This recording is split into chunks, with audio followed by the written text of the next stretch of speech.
Well, I think one of the biggest things that I do is I quit weaknesses. I do not fix myself. I am not well-rounded at all. I do one or two things really, really well.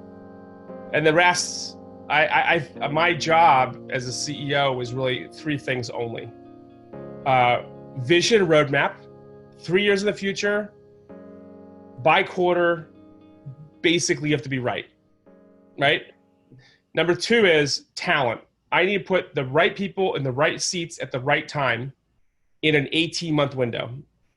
Because you basically have zero mistakes, 0 to 20 employees. You get 2 or 3, 20 to 50, and maybe 5, 50 to 100. Any of those mistakes can be totally fatal for the whole company. Yeah. It's going to be perfect. For By the time you get the wrong person in the wrong job for 6 months and they die in that role, you fire them, hire them, it's a year, you're out of money. So I look at that as fatal. And the third one is never run out of money. It's either raise it or you earn it. And so I've raised tens of millions out of venture, and I've also grown revenue basis, but growth and everything else out there I don't focus on. So I don't do my own personal finances. I don't touch my calendar. I don't do anything that's other than taking care of my family and kids and grow and doing my job in those 3 buckets.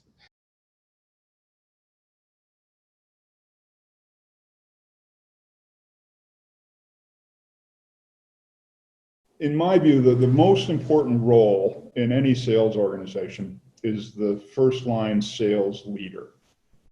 So he or she, if you think about it, they have to recruit the team, they have to train and onboard the team, they have to manage the team. But the team is really a collection of individuals that have different skill sets and different personalities. And so the great frontline salespeople have figured out how to understand the strengths and weaknesses of each of the people that work for him or her, and then help them get better. The irony is that there are not that many great sales leaders, because if you take the best salesperson and promote him or her, they're unlikely to be a great sales leader. The competencies are actually opposite each other.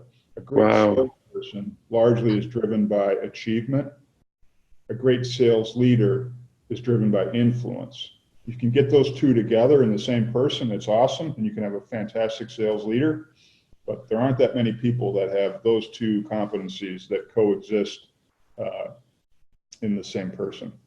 So taking maybe the first salesperson and turning them into a sales leader could be a bad mistake for everybody.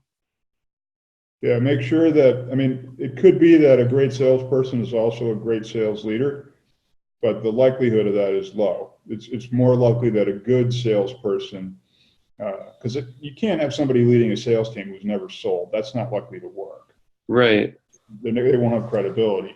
So try to find someone who's at least made their number and is good, but has the exhibited sales management capability and discipline. And how do they exhibit that? What are the signs? What are the signs of somebody that you're like, that would be a good sales manager?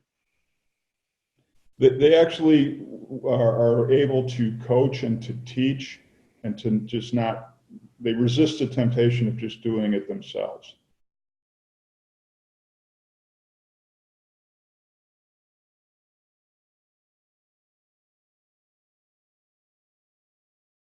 At a very tactical level, and you're planning your customer service, you should not be thinking about 5-star. You should start from a 7 or 8-star and then scale down so that you're at least a 6-star.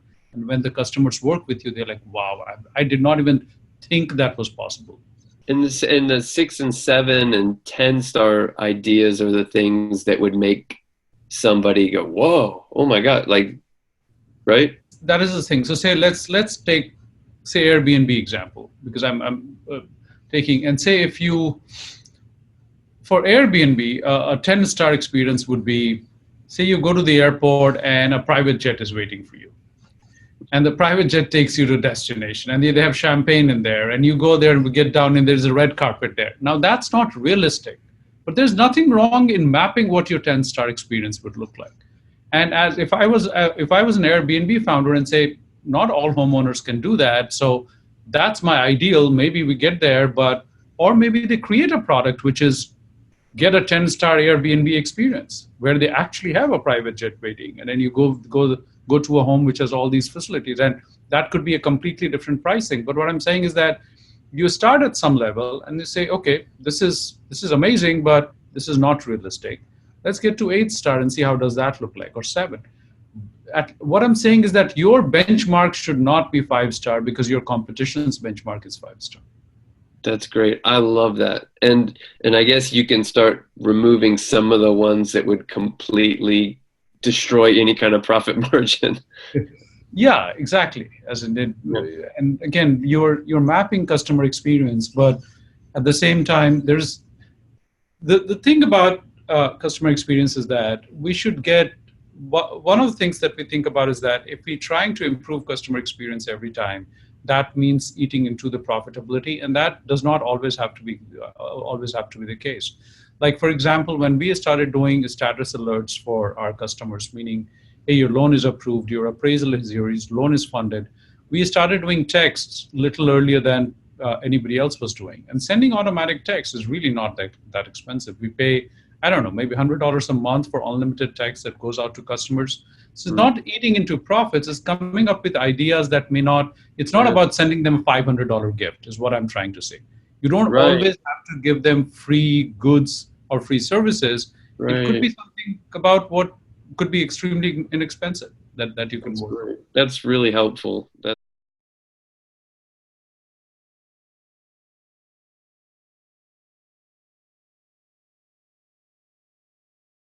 There's essentially in media kind of like 3 main levers you pull to make revenue. It's advertising operations, which is making sure your ads are set up properly, your revenue systems are in place. It's distribution, so how you're actually getting audience, whether that's through Google, Facebook, email, newsletter, whatever, and then it's about your actual content. So that's your product. Most people probably put most of their focus on the attention getting part of social, but it sounds like you're going to split it into the attention part, but also, all right, we have their attention. How do we maximize the monetization from that point?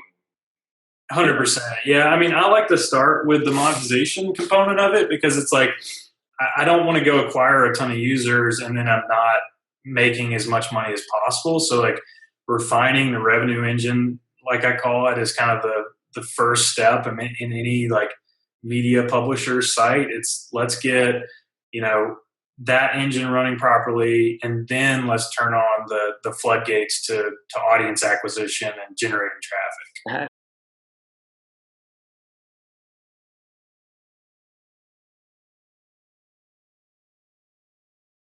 And I think one thing I did really well was when I understood in about 2009, I understood that if I wanted to create a world that I wanted to create, my world, right? I needed to have really, really good people. And people go, yeah, I have really good people. But remember, you only know the highest level of talent based on the highest level of talent that you've ever hired and led. Because people throw the word talent around, but you only know the talent in your world may be an A+, and talent in somebody else's world may be a C, right? So you only know the highest level of talent based on the highest level of talent you have. So I went and I said, okay, I get that people are your greatest asset, and it's so simple. You just bring these people in, they're going to grow this stuff. But that's the hardest part, is finding the people, finding the Bill Belichick's, finding the Tom Brady's, right? Finding the people that are going to build your world for you. So then I literally went off on this kind of behavioral journey of understanding people. That's why you hear the language that I'm talking about right now. It's because I went on this big journey about understanding who I was, which is eye-opening, right? And I was like, wow, I can't believe people even hung out with me, right? So understanding that self-awareness and then bringing that all into place, you understand people. And then as you understand people, you start applying that. And I went around there and I was interviewing 30, 40, 50 people in 90 days, right? I just wanted to be able to look at something. You do something so much, you could spot it, right? And so I wanted to accelerate the speed at which I could spot talent, because that's the most important part. And why aren't I putting all my energy there?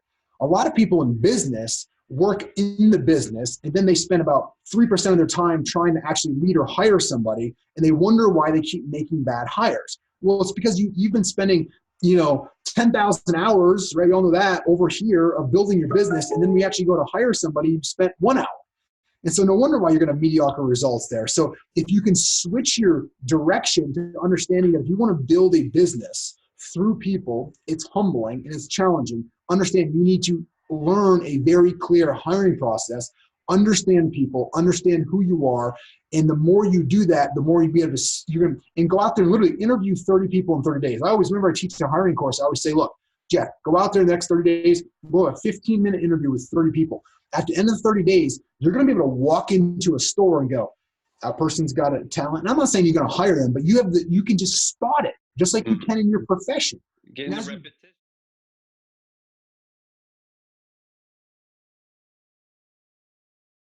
I've always tried to, for people that we hire, to say, look, here's the business you own. This is your domain. This job description, this process, these results, you own them. And what I need you to be is a great owner of that thing. I want you to succeed at that thing like nobody else would, right? So it's like, you hire, now that I'm getting older, like everybody's younger than me. But when, and so you don't want to be that guy who's like, saying, well, here's how you do it, here's when you do it, and here's how you feel about it while you're doing it. You kind of have to let people seek their own level and find their own way to get to places. But as long as they all agree that this is the goal. So what I would tell people is, if you want to get ahead in our business, be so great at the thing I asked you to do in the first place, or the job we defined for you, that people are walking around going, well, how come we only have him doing this or have her doing that? She's so awesome. She's so great. She's getting all this stuff done.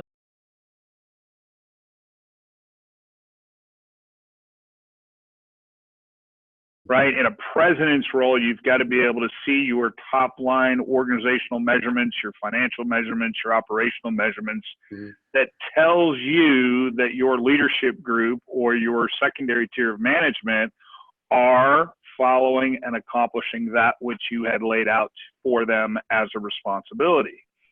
So I know that's an abject way to answer your question, but I want to be very careful. Okay. People run away from too much measurement because it sounds painful. Right. And if you set it up right, it really should be, I've got my top 5 to 10 measurements. If I see a variance, then I go find an answer and I can quickly identify where that variance occurred, so that I'm not trying to fix, I'm not doing 180 with my boat. I may need to turn 3 degrees. So the key is enough information so that you can see it readily and available to you, where you can make better leadership, better command decisions each and every day. Before that boat hits the iceberg, not. Amen. Not after. Yeah, not like, oh, we just hit an iceberg. I wonder why. Right. So you're actually navigating. Yeah, that's an important distinction, I think. I hope that answers your question, right? Yes. KPIs are both financial and operational, not one or the other. Yeah. And it should be broad enough in scope that it tells you where to look without consuming your day. You hear the old expression, measured twice, cut once. Yeah. Some people, when they hear KPIs, what they hear is, oh, now I got to measure it 100 times before I pick up my saw. And I want to impress that that's not the case, right? It should be a distilled data that gets you to the point. Even in our very, very large clients, what happens over time is measurements become an ancillary thing because people get very focused on just doing a thing, rowing a boat, having their oar in a water. So now you got a cultural issue and your measurements get lost until the president brings it up again and somebody says, oh yeah, let's take a look at that. Measurements or KPIs should become as much a cultural issue where there is true leadership managing to what is a perceived responsibility or a defined responsibility. So, okay. Yeah, that's a good segue to my next question, because with that boat analogy, a lot of the founders and or CEOs of businesses, they're the one rowing the boat, cleaning the boat, putting all the supplies on the boat, doing everything, too much stuff on the boat. So any advice for everything but fishing? Yeah, they don't have much time for fishing. Which is why they bought the boat, and it's the thing they love to do the most. You're right. They're too busy. They haven't caught any fish in a few days because they're so busy doing all this other stuff. Build a business that gives you more freedom, not less. Surround yourself with fellow founders and CEOs who get you and understand you. If your organization can't be great without you, then it's not yet a truly great organization. Experience our by invitation only community of CEOs for yourself, and your life as a CEO will never be the same again.